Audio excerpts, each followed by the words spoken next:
Bienvenidos a todos. Esta es la segunda sesión y última que hemos organizado un poco para hacer un punto y seguido en cuanto a cuál es la situación reglamentaria, qué es lo que nos ha traído aquí en los últimos 10 años. Hoy precisamente se cumplen 10 años de la entrada al mercado C obligatorio del primer producto prefabricado de hormigón con aplicación estructural. Y bueno, hemos entendido que era, yo creo que interesante el hacer balance de todo lo que ha acaecido en estos 10 años, que ha coincidido pues, con una situación de mercado pues, bastante compleja. Y bueno, también haceros ver cuáles son los retos que hay en los próximos meses y años, que yo creo que son bastante interesantes y que si sabemos aprovecharlos correctamente, pues nos van a dar bastantes réditos. Entonces, bueno, simplemente haciendo memoria de lo que vimos hace unas semanas, pues destacamos en esta década, desde la entrada al mercado C obligatorio, pues que otras nuevas normas de productos fueron entrando de manera progresiva, se produjo el cambio de la instrucción de hormigón estructural de la IH 98 a la del año 2008, que todavía está vigente, se derogaron las autorizaciones de uso, en 2013 pues se cambió la directiva de productos de construcción por el reglamento europeo que todavía hoy aplica, y ya hicimos un poco atisbar cuál es el escenario que tenemos enfrente de nosotros, y es un poco en lo que nos vamos a centrar en la sesión de hoy.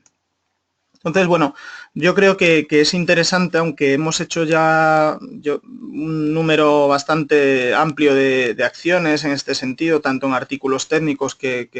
estoy seguro que veis. Tenemos un papel activo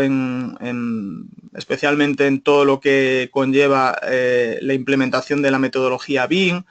en lo que es la construcción sostenible.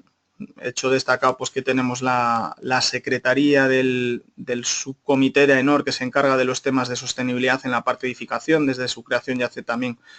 casi 10 años, y eso pues nos permite el ofrecer una visión quizás más precisa, más amplia de por dónde está yendo todos estos temas. No obstante, pues sabéis de sobra que me tenéis a vuestra entera disposición cuando hay cualquier duda, cuando hay cualquier conflicto en una obra, en un proyecto o cualquier duda que pueda surgir, pues que estamos aquí para ayudaros a resolverla. Al mismo tiempo, un poco, pues queremos hacer hincapié por dónde creemos que están yendo estos asuntos, especialmente el tema de BIM, que cada vez suena más. Vamos a centrar gran parte de esta presentación en la metodología BIM, y ya digo que como hemos hablado mucho, quizás a algunos ya os parezca un poco redundante, pero esto es algo que está muy vivo. O sea, hay un avance tremendo, el sector de la construcción en su conjunto y poco a poco la administración, tanto la administración del Estado, en particular el Ministerio de Fomento, como también a nivel de comunidades autónomas, pues creen que esta metodología BIM, en la medida que se vaya introduciendo, hay que decir que trabajar en BIM no es pasar de 0 a 100 de golpe, sino que hay un proceso largo y nada sencillo, pero ya se está avanzando, ya se ha cogido velocidad.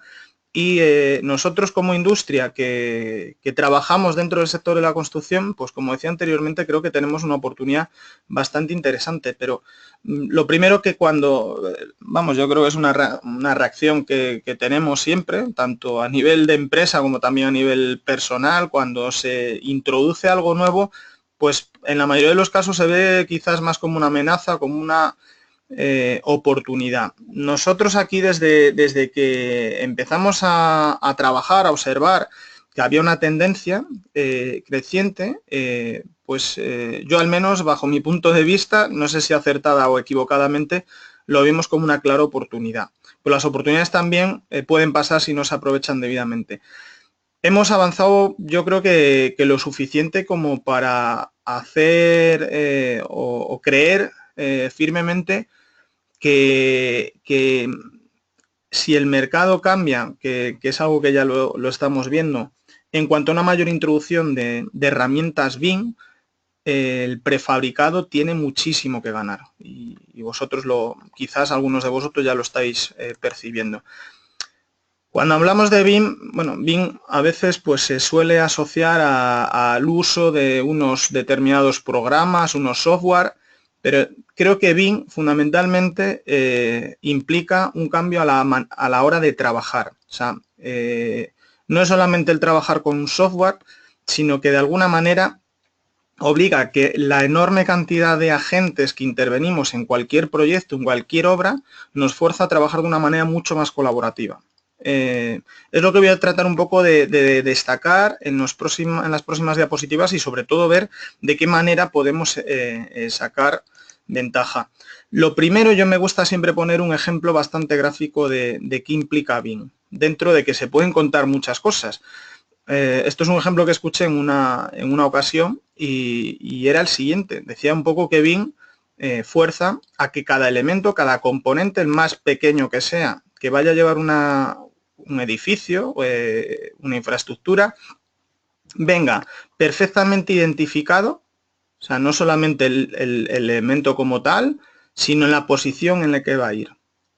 Un enchufe, pues todos sabemos, o en la mayoría de los casos, al final la posición de un enchufe en una pared pues queda casi a juicio del instalador. No tiene coartada la libertad, más o menos dentro de cierto margen de maniobra, al final lo pone en aquel lugar o en aquella posición que más le interese, y a veces hasta no coincide en la que a nosotros más nos beneficiaría.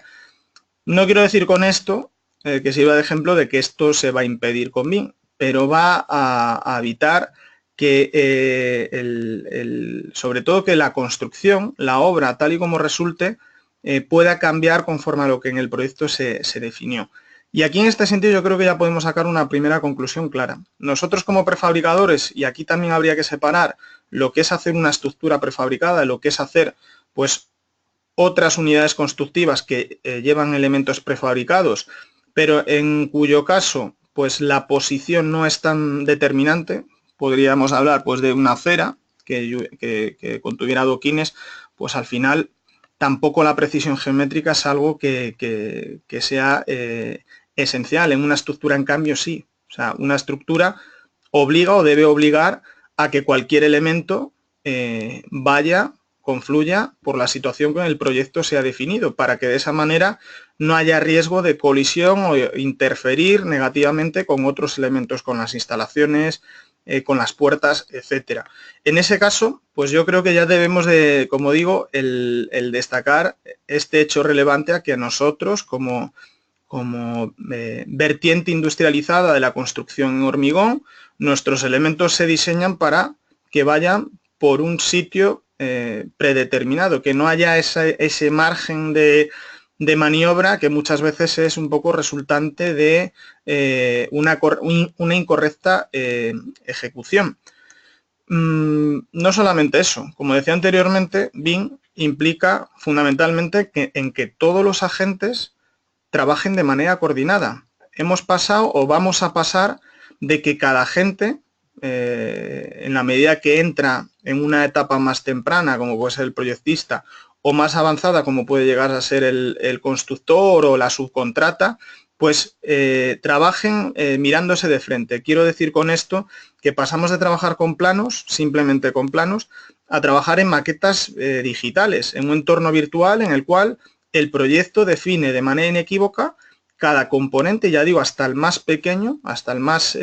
nimio que creamos, igual que no tiene mayor importancia, como puede ser la posición de un enchufe, pero que sí que puede llegar a tener importancia, porque si se modifica de manera arbitraria, eso pudiera repercutir negativamente en otras unidades de obra. Es hacia lo que va BIM. Y como digo, y quiero destacar eso, que BIM no es pasar de 0 a 100.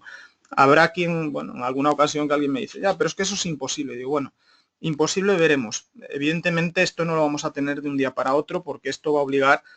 y ya está obligando, a que poco a poco todos estos agentes, entre ellos nosotros, pues trabajemos de manera coordinada. Y quizás no sea una no solamente sea una opinión nuestra, sino que cada vez que asistimos a cualquier jornada, ya sea porque participamos como ponentes, que nos invitan muy a menudo, porque se están fijando en nosotros, creen, bueno, pues viene a revelar la importancia creciente que va a tener la prefabricación de hormigón en un contexto en el que BIM cada vez va a tener un mayor grado de utilización. Y esto al final conduce a una cosa muy clara, a la eficiencia, a ser más óptimo en el trabajo en cuanto a la no generación de residuos en la obra ni de desviaciones en tiempo, etcétera. Esto ya se está probando. Luego voy a poner un ejemplo bastante ilustrativo de una construcción que se ha hecho en prefabricado de hormigón que bueno, está ya medidas las mejoras que ha habido en cuanto a trabajar pues con toda esta metodología de trabajo. Y como decía, BIM a veces equivocadamente se confunde con software, no solamente software. Evidentemente que para trabajar con la metodología BIM es imprescindible que se trabaje con software. Con programas pues, de sobra conocidos. Incluso hay quien dice, bueno, BIM es Revit. Bueno, Revit quizás sea el programa más conocido y con mayor número de licencias, pero no solo es eso. Pero evidentemente va a requerir de ello y nosotros ahí vamos a tener que participar de alguna manera. Lo voy a ejemplificar ahora mismo. Y luego no solo eso, un concepto yo creo también que hay que añadir muy interesante es que el proyecto no se acaba cuando la obra se entrega, sino que se va a potenciar el que la construcción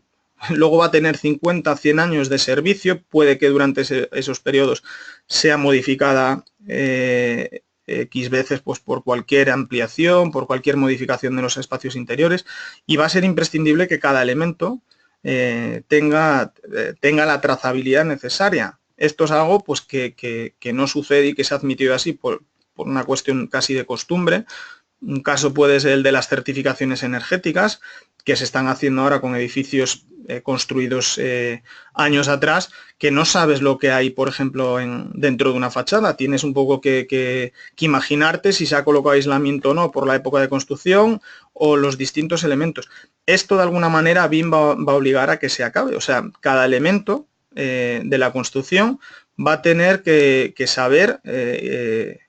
cómo se ha utilizado y qué contiene, qué información tiene. Y esto es algo yo creo importante, sobre todo desde el punto de vista del usuario, que al fin y al cabo somos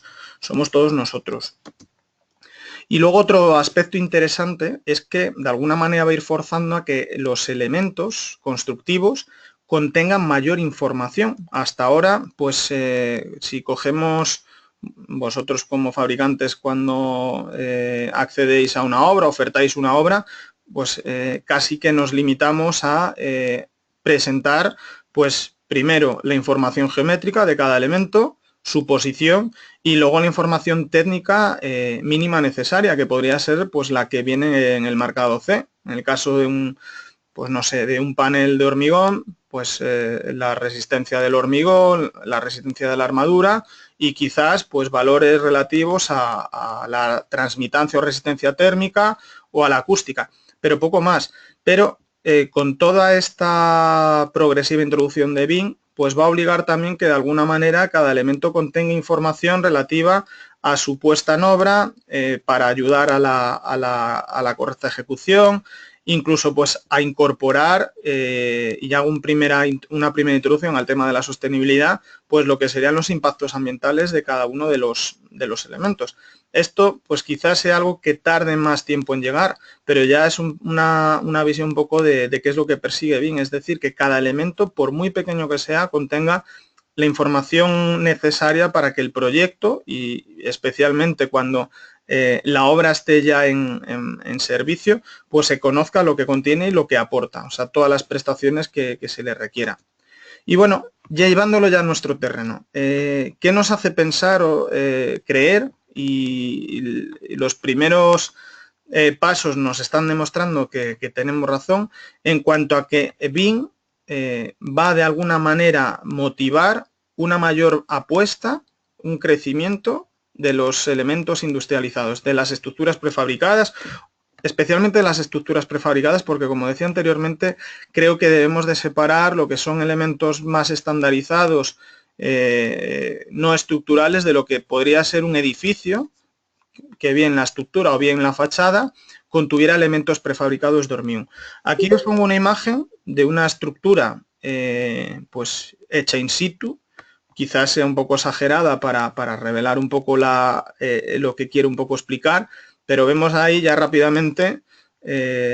pues bastante caos en cuanto a la definición geométrica. Vemos ese pilar inferior que queda desplazado, vemos que los acabados, las aristas, pues están muy mal realizadas. Yo casi no me quiero imaginar que esto pudiera ser posible en prefabricado, es prácticamente imposible, pero yo me pregunto si el proyecto, si este proyecto se puede hacer en BIM. Se puede hacer en BIM, pero ya hay un primer problema, que la ejecución, cuanto más se lleve a cabo en el entorno de la obra,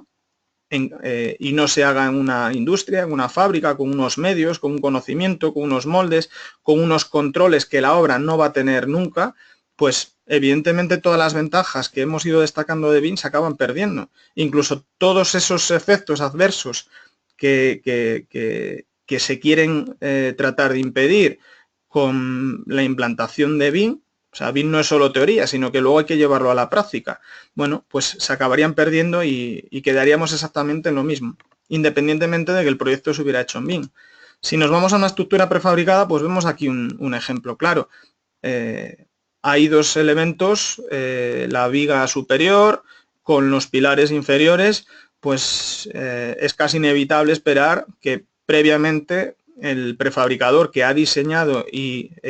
fabricado los elementos haya puesto o tenga implantados todos los mecanismos de control para asegurar que esos elementos van a encajar perfectamente. Incluso podría ser que este proyecto no se hubiera hecho en BIM, pero BIM de alguna manera ya separa la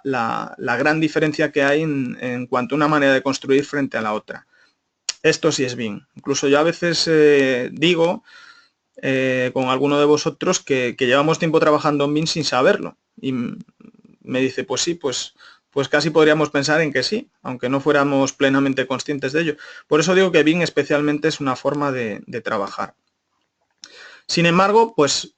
a pesar de, y esto es algo que insistimos permanentemente en que hay unas diferencias, utilizamos el mismo material, incluso entre comillas lo de material, porque la realidad es que trabajamos con mejores materiales de manera generalizada, ni se diseñan igual y los elementos ni se fabrican ni se instalan de la misma manera. Sin embargo, y esto es algo que nosotros no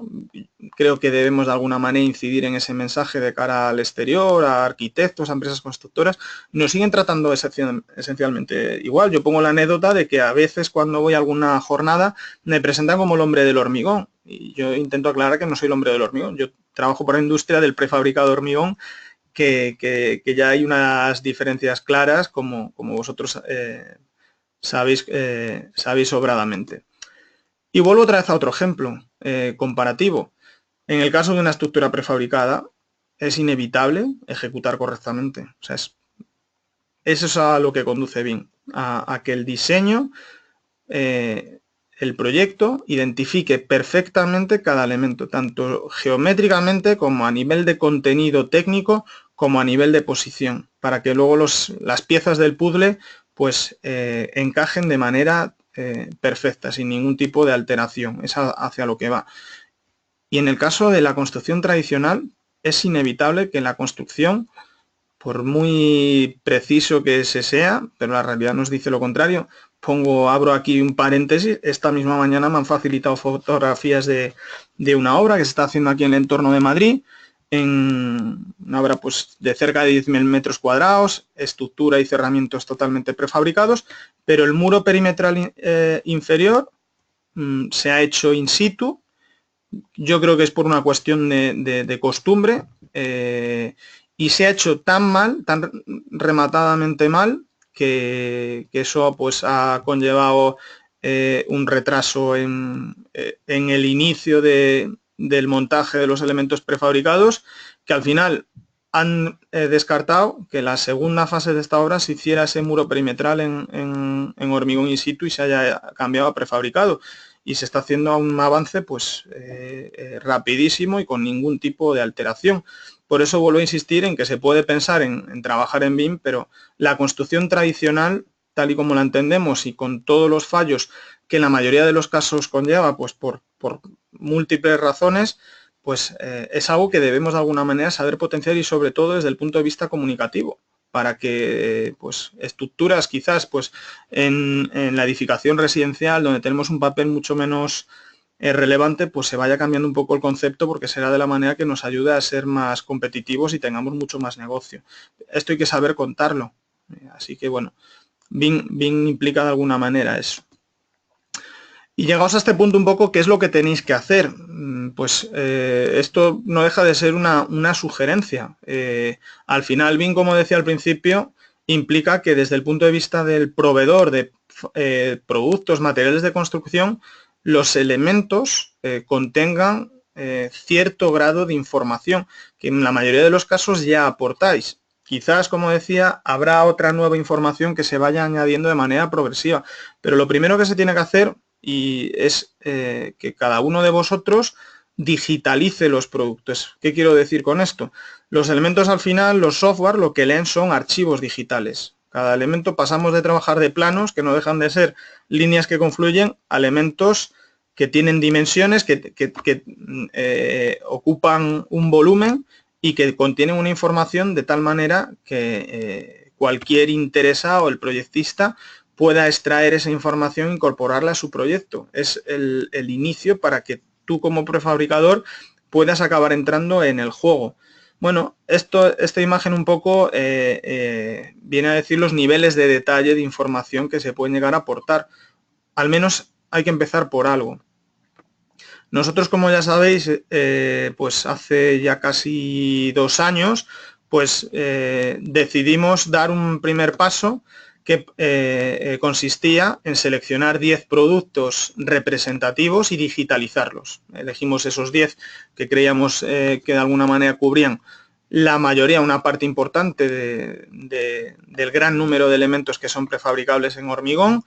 simplemente para ilustrar, no con fines prácticos de que un proyectista en una obra, en un proyecto, pues los incorpore de manera directa, porque lógicamente luego habría que adaptarlos, no dejan de ser productos genéricos, pero ya nos servía un poco para ver qué es lo que como fabricante de elementos prefabricados de hormigón tenéis que hacer. Esos elementos pues nos han servido para que determinadas plataformas, para quien no conozca lo que es una plataforma de objetos BIM, yo casi diría que son las páginas amarillas del BIM. Es decir, todavía yo creo que hoy no, pero no tardando mucho, estas van a ser las principales fuentes de información a las que recurra cualquier proyectista de una obra. Es un paso lógico. Al final, en un entorno cada vez más digital, que casi todo ya se hace con un ordenador, con un acceso a internet, pues para conocer qué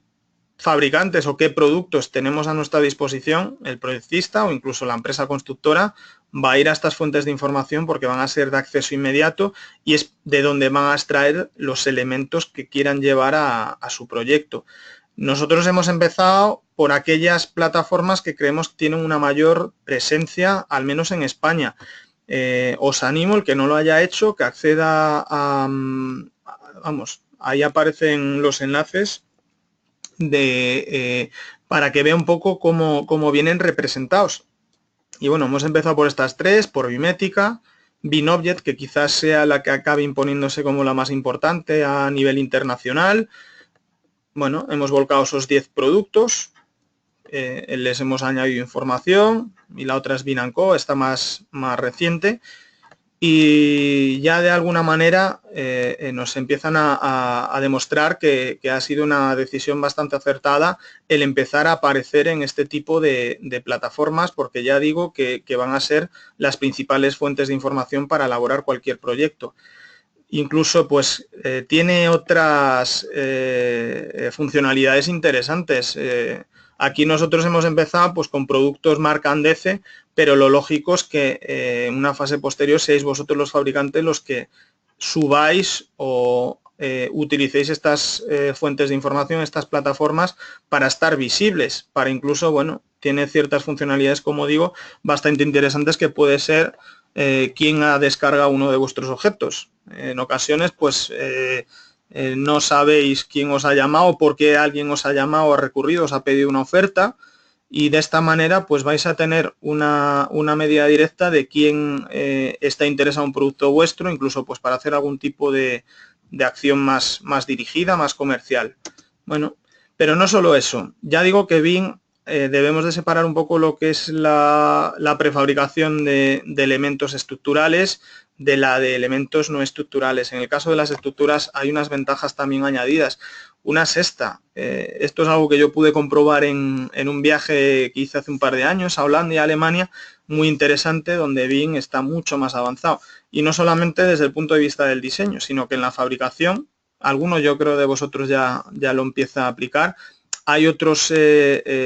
funcionalidades adicionales que permiten de alguna manera el que cada elemento se haga de una manera mucho más precisa, con prácticamente con una posibilidad de error totalmente nula. En cuanto a que los elementos incluso, bueno, digo, aquella visita me llamó bastante la atención que, por ejemplo, las placas alveolares, a diferencia de aquí, que son elementos que, pues, que suelen tener una geometría muy precisa, pues que incorporan muchos taladros para paso de instalaciones, se pueden hacer cajeados, y esto es algo que desde el punto de vista de la fabricación queda directamente conectado con unos software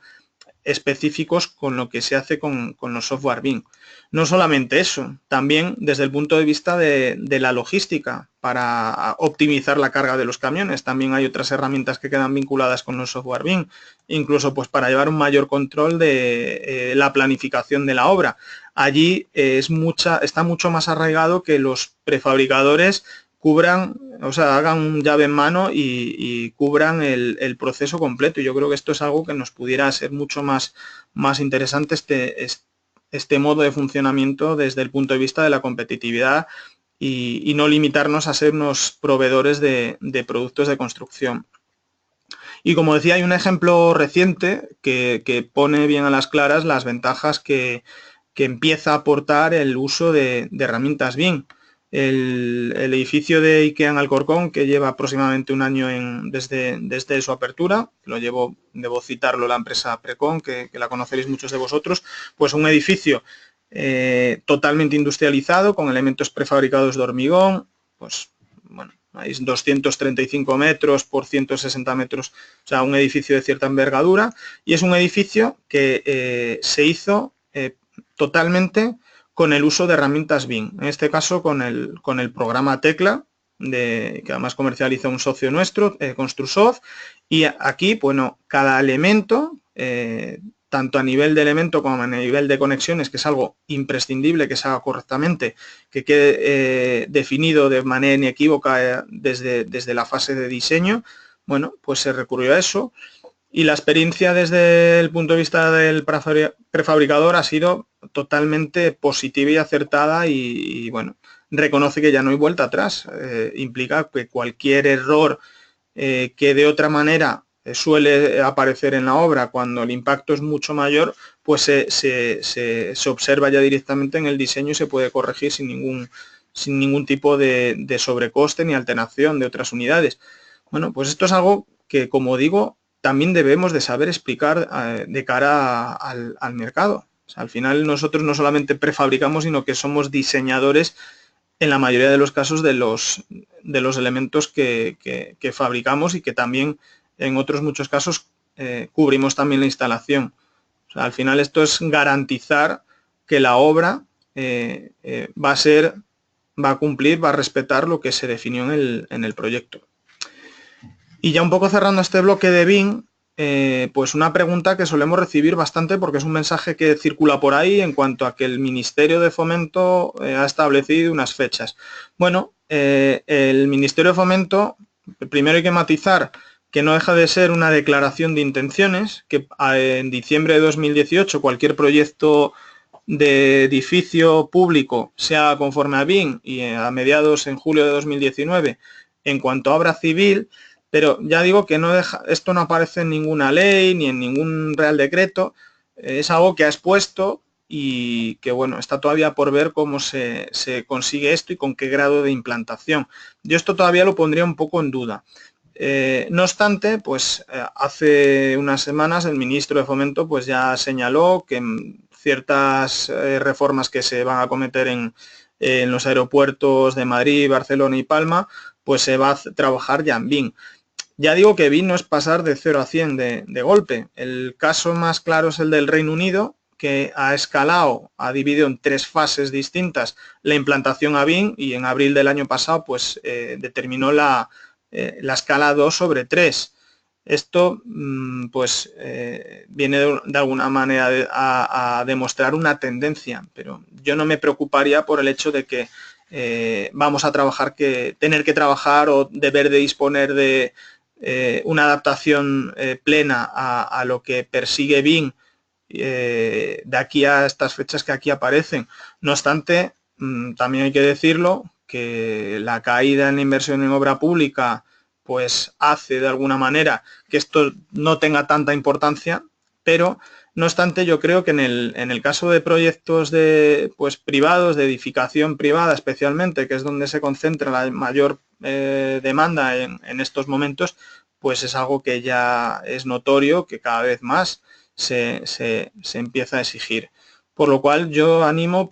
tanto por una cuestión de necesidad o de exigencia que irá introduciéndose de manera creciente en los próximos meses, también por una cuestión de que tenemos mucho que ganar si sabemos ir adaptándonos a este progresivo, esta progresiva introducción e implementación de esta metodología. ¿Cuáles son nuestras recomendaciones? Lo primero, y especialmente, como digo, en el caso de los fabricantes que estáis especializados en elementos estructurales, en fachadas, que trabajáis necesariamente, en la mayoría de los casos, con algunos de estos software comerciales, es que antes de invertir en licencias, pues que analicéis de manera muy detallada pues el coste que tiene y luego las ventajas que va a tener. Me decía hace un par de semanas, me decía uno de vosotros, que simplemente con anular un error de los que a veces ocurren, un error importante en el estudio de un proyecto, ya pagaba media licencia de un programa. O sea, yo lo tengo bien claro, es que esto me va a ahorrar tiempo, me va a quitar mucha carga de trabajo y sobre todo problemas que al final inevitablemente tienen un coste. Bueno, pues, pero antes de eso yo creo que es importante el que se valore debidamente el grado de utilidad que puede tener un programa. También un poco, y esto es una sugerencia más personal, tampoco un programa, yo creo que casi del tipo que sea, se le saca el 100% de las funcionalidades que tiene. Igual con un 10% de lo que tiene ya no es suficiente para que no sea interesante el tenerlo, pero en cualquier caso se tiene que valorar debidamente. Y luego, yo creo que desde el punto de vista más de la adaptación, de los recursos del personal de las fábricas, no solamente en la parte de diseño, sino como hemos visto que la fabricación se puede conectar, la logística, el montaje. Al final, como cualquier cambio, cualquier proceso de adaptación implica pues que las propias personas sean conscientes o que apuesten que toda esta conversión a BIM pues le va a generar un montón de beneficios y que de alguna manera se tiene que implicar en este proceso, que ni mucho menos es fácil. Y luego, por último, es importante, bueno, esto yo creo que es bastante gráfico, el nivel, el contenido de información que se le puede aportar es que al menos los elementos vayan digitalizándose y se les vaya añadiendo toda la información suficiente, pero por una cuestión de que el primer interesado en que contenga la mayor información necesaria pueda ser el propio fabricante, especialmente porque nosotros diseñamos y fabricamos en la mayoría de los casos. Pero esto al final conlleva tiempo y eso, mi sugerencia es que tampoco deba ser un impedimento para ir de manera progresiva el ir haciéndolo. Luego, otro tema importante que quizás no tenga tanta importancia hoy, pero que la pueda llegar a tener en el plazo de 1 año, 2 años, nosotros, como habéis visto, pues hemos apostado por que estas galerías de productos aparezcan en 3 plataformas que creemos que son las más importantes, las más visitadas en España. Esto pues lógicamente tiene un coste para el fabricante. El fabricante al final tiene que valorar si con que presente esta información en su propia página web, como ya hacéis, todos vosotros en vuestras propias páginas web contáis con un apartado donde aparece la relación de productos con mayor o menor información. Bueno, esa conversión digital a ficheros BIM, bueno, pues se puede quedar ahí en vuestras propias páginas web, con lo cual el público que va a acceder es quien entre, conozca o acceda de manera casi fortuita a vuestras páginas web, o ir más allá y que ya aparezcan estas páginas web. Yo ya escribí ahora, he escrito un par de artículos para una revista internacional de BIM, hice una labor de un poco de revisión de cuál era la presencia de elementos prefabricados y la verdad, lamentablemente, es escasísima. Apenas aparecen elementos prefabricados en estas plataformas, que hay un montón de ellas.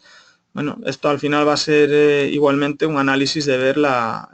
el coste que tiene y el retorno que puede tener. Yo creo que va a ser inevitable el recurrir a estas plataformas para poder hacerlo. Incluso añadiría que el hecho de estar dentro de Andece, pues nos permite el tener una capacidad negociadora para vosotros los fabricantes mejor así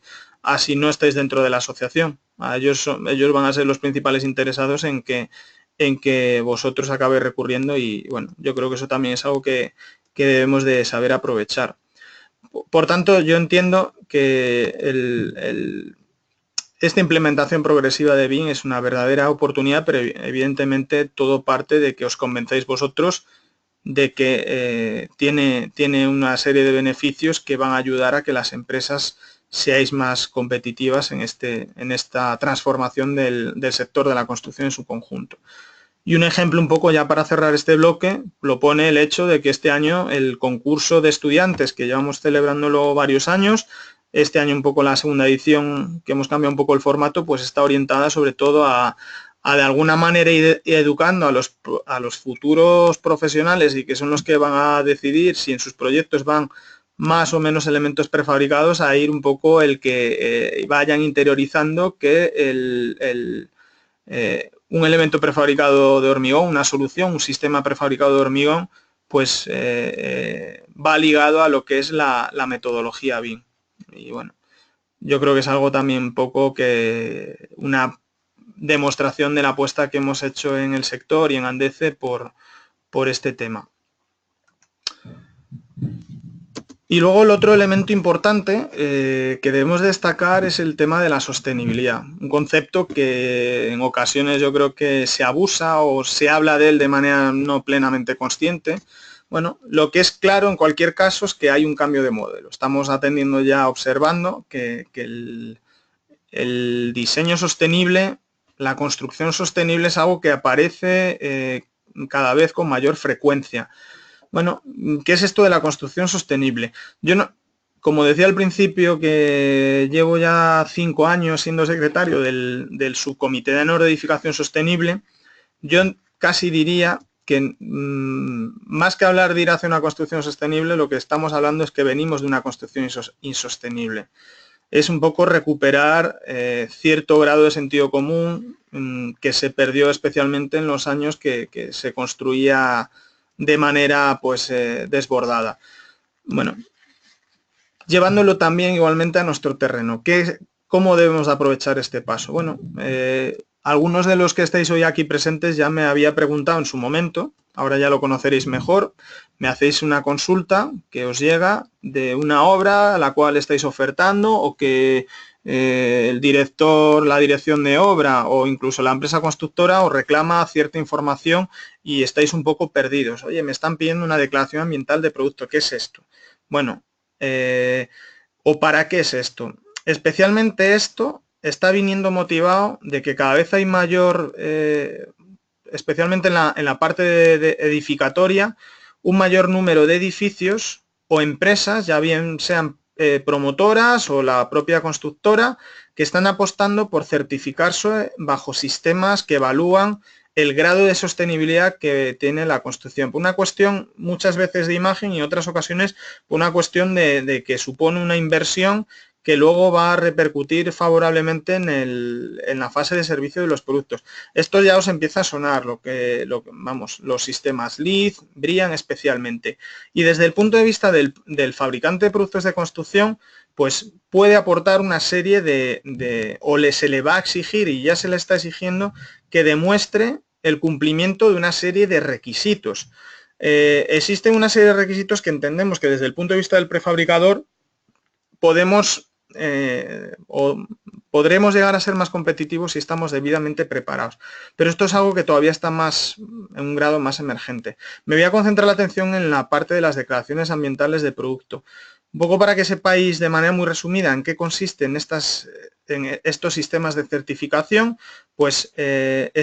son procedimientos que establecen una serie de categorías que miden, pues por ejemplo, el consumo de agua que va a tener el edificio, la localización de la parcela para que sea lo menos intrusiva posible, el consumo energético del edificio o cómo los materiales de construcción que se vayan a incorporar son más respetuosos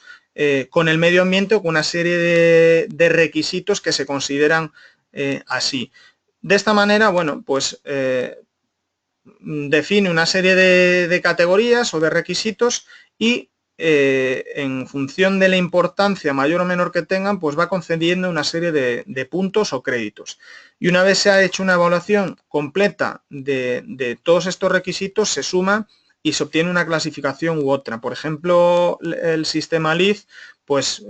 puntúa hasta 110 puntos, a partir de 80 puntos, desde 80 puntos hasta 110, pues concede una categoría platino. Entre creo 60 o 70 y 80 pues sería clasificación oro, etcétera. Y esto es algo pues que determinadas promotoras especialmente, no citaré cuáles, pues ya se presentan como que todas sus obras se van a certificar pues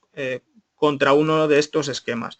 Y nosotros que estamos aguas abajo, pues nos van a demandar o ya nos están demandando que demostremos o presentemos esta información. Voy a concentrar la atención en las declaraciones ambientales de producto, que para el que un poco todavía no sepa lo que es, no deja de ser un procedimiento que evalúa o analiza los impactos ambientales que tiene cualquier proceso o un producto de construcción, en nuestro caso, a lo largo del ciclo de vida. ¿Qué es esto del ciclo de vida? Bueno, pues desde que se extraen las materias primas, el cemento, el árido, hasta que el edificio final en el cual va incluido se desmantela, incluso pues estimando la potencial reciclabilidad que pudiera tener un elemento prefabricado al final del ciclo de vida del edificio. No obstante, donde se concentra el análisis, donde se está haciendo en el caso de los productos de construcción en general, es en lo que se llama etapa de producto, es decir, desde la extracción de las materias primas hasta que el producto está ya listo para salir por la puerta de la fábrica. También una pregunta que suelen hacer, ¿esto es lo de la huella de CO2? Pues no, la huella de CO2 pues se concentra en medir las emisiones de CO2 relativas a una serie de consumos o actividades, procesos que hace cualquier producto. Aquí se va más allá y se miden otra serie de categorías un poco que voy a comentar. Entonces, bueno, en vista de la demanda creciente que hay a presentar estas declaraciones ambientales de producto y también porque desde el punto de vista estratégico entendemos que los prefabricados de hormigón aportan una serie de mejoras con respecto a otros materiales de construcción, ya sea porque nuestros productos son de manera general más durables, que son potencialmente reciclables, la inercia térmica, se generan menos residuos en obra, etcétera, pues entendimos necesario que era casi imprescindible el definir un procedimiento contra el cual se puedan llevar a cabo estas declaraciones ambientales de producto. Y de esta manera, bueno, pues estuvimos trabajando ya hace unos años a nivel europeo en el desarrollo de una norma. Esta norma, pues por una serie de razones se detuvo y dado que tenemos la Secretaría del Comité de Normalización de AENOR, pues propusimos el llevar a cabo una norma específica bajo la cual, solamente de alcance nacional, se pudieran llevar a cabo declaraciones ambientales de productos prefabricados de hormigón. Y esto es una norma, pues alguno de vosotros ya la conocéis, estuvisteis en un webinar que que hicimos hace aproximadamente un año, explicando un poco este tema, pero lo más importante de todo esto es que una vez se ha desarrollado esta norma, es que desde el punto de vista estratégico, Andece, creo recordar que fue en la reunión de la Junta Directiva de febrero, pues yo estoy seguro que ha sido una decisión acertada, se ha decidido el que se lleven a cabo 6 declaraciones ambientales de productos sectoriales, que cubran pues una serie de productos que igualmente entendemos que son o representan a la mayoría de las empresas hoy asociadas. Esto tiene una serie de matizaciones. La primera es que llevar a cabo una declaración ambiental de producto pues tiene un coste importante y la empresa a nivel particular debe de valorar, igual que comentábamos antes con el tema de los software BIM, el coste y el retorno que pueda tener. Bueno, como es algo que todavía está más emergente todavía, no hay una demanda muy generalizada, pues creímos, o la asociación, la Junta Directiva, determinó que era, al menos en un primer paso, se podrían hacer declaraciones ambientales sectoriales, es decir, que no solamente no sea una declaración de un producto de una empresa determinada, sino que agrupen a fabricantes o a productos que guardan unas similitudes y que sea sobre todo una información que vosotros como fabricantes podáis, con la que podáis reaccionar a esta demanda creciente. Bueno, esto, la primera consecuencia es que nos va a ayudar a ser más competitivos, a que podamos dar una respuesta que hoy pues no se puede dar. Cuando se os pide una declaración ambiental de producto, pues alguno de vosotros hoy aquí presentes me dice, oye, ¿y qué hago? Pues hoy no puedes hacer nada. Quizás en unos meses, cuando dispongamos de estas declaraciones ambientales sectoriales, ya podéis entregarlas. No obstante, más adelante, no puedo decir si en un año, 2, 5 años, pues más que recomendable, va a ser algo que el mercado va a imponer, es que cada empresa disponga de sus propias declaraciones ambientales. Pero yo creo que esto es un buen ejemplo y que me lleva al destacar la importancia de la labor asociativa en cuanto a que nos permite, si esto es algo que defendemos y que es algo obvio, que si trabajamos de manera agrupada, pues tenemos mucho que ganar. Y bueno, aquí al final no deja de ser el repercutir el coste que tiene el desarrollo de una DAP en un mayor número de fabricantes. Por ejemplo, en el caso de los bloques, pues creo que sois cerca de 50 empresas asociadas. Bueno, pues hasta cerca de 50 empresas asociadas vais a tener un documento que os permita reaccionar ante esta demanda. ¿Y cómo se lleva a cabo una declaración ambiental sectorial? Bueno, volviendo otra vez al diagrama anterior, en el cual se veía un poco cómo se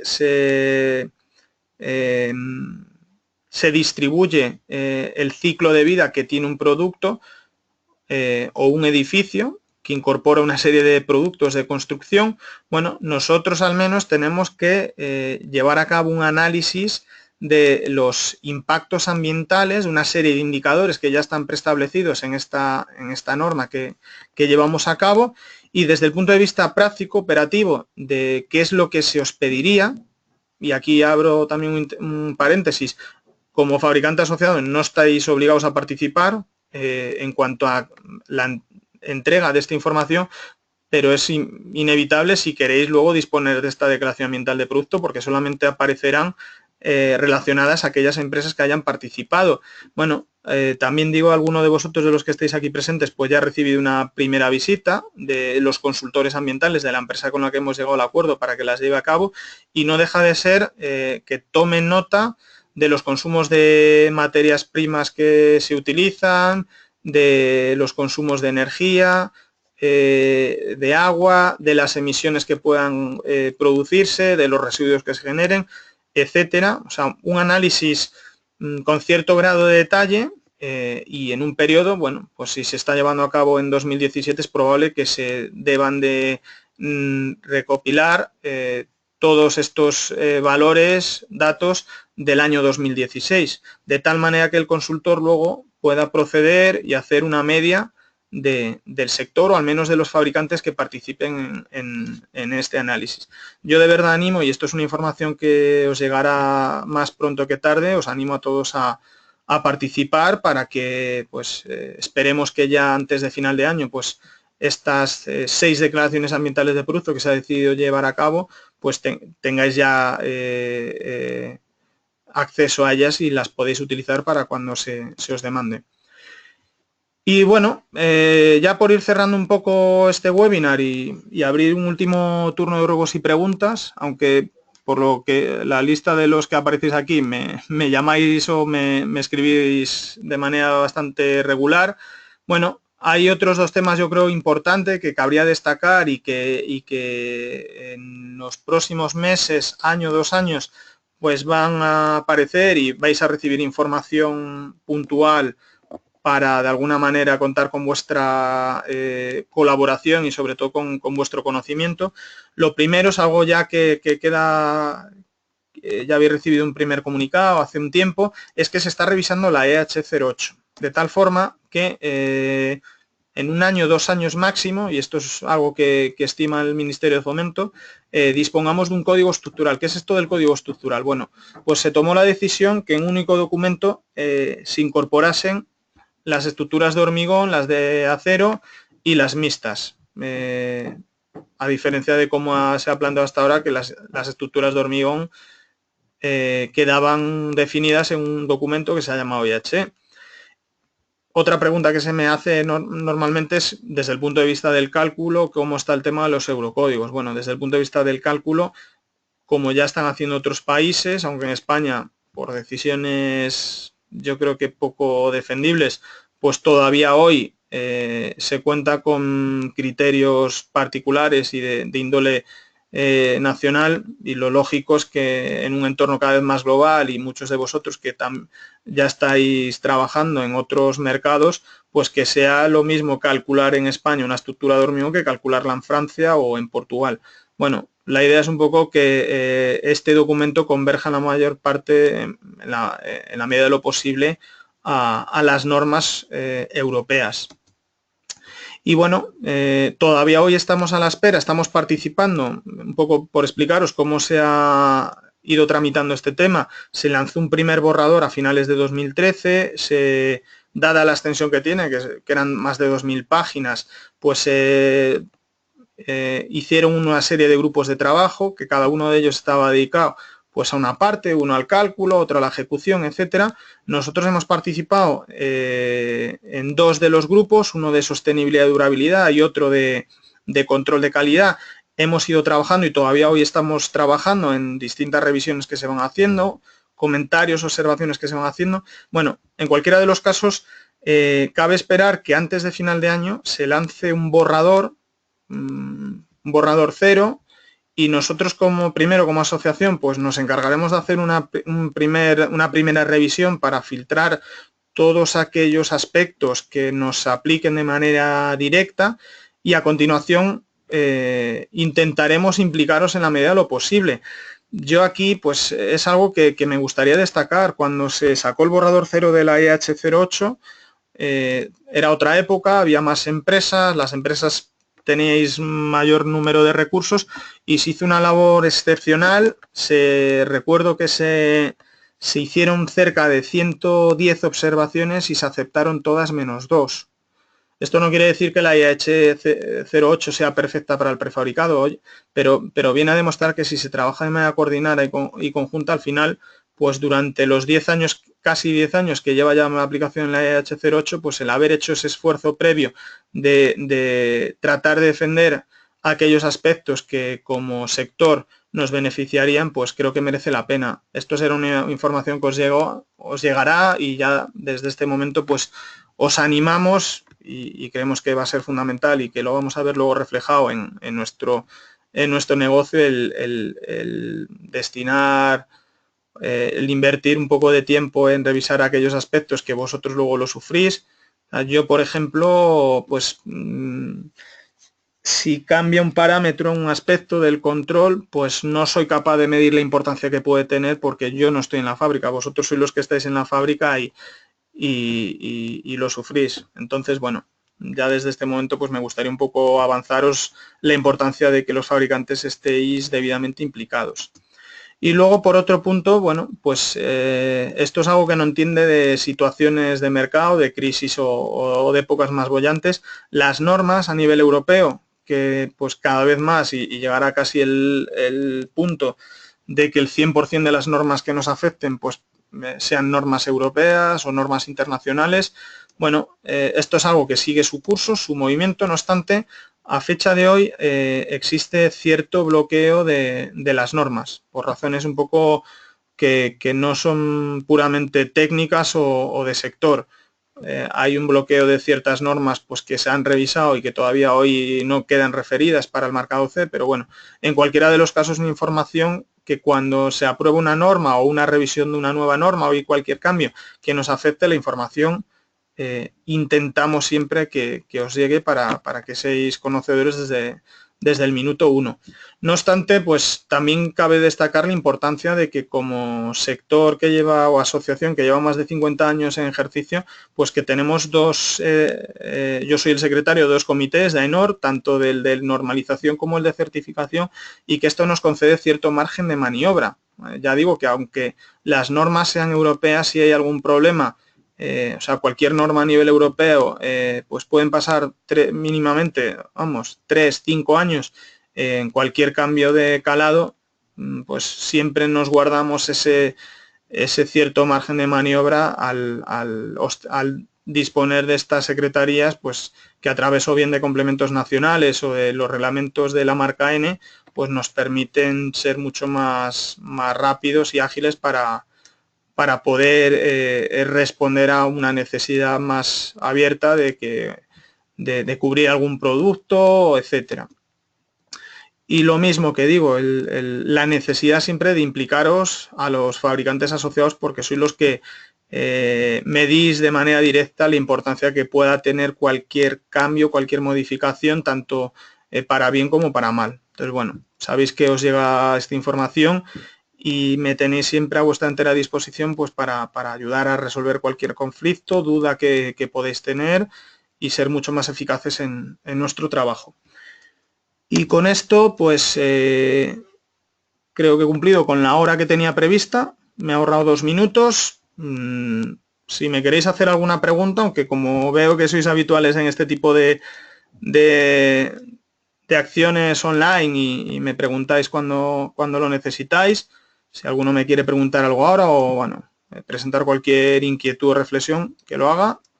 Tenéis el chat o incluso si queréis por mayor comodidad os habilito el audio.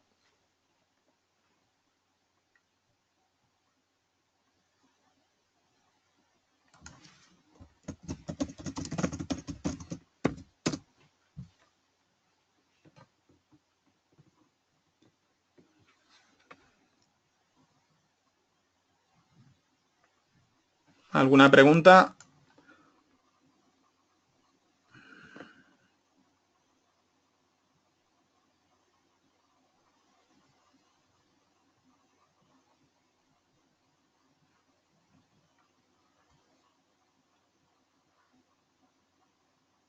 Haya sido interesante y bueno, seguimos haciendo este tipo de acciones online. Ya digo que estos dos webinars venían con esa intención un poco de hacer balance de estos 10 años y informaros nuevamente de cuáles son las otras dos tendencias principales, el tema de el tema de BIM y de la sostenibilidad y bueno, esto es algo que, como digo, está vivo y os seguiremos informando, ya sea a través de notas, de artículos técnicos que seguimos publicando y estoy, como siempre, a vuestra disposición. Así que nada, me despido y nada, seguimos en contacto. Un saludo a todos.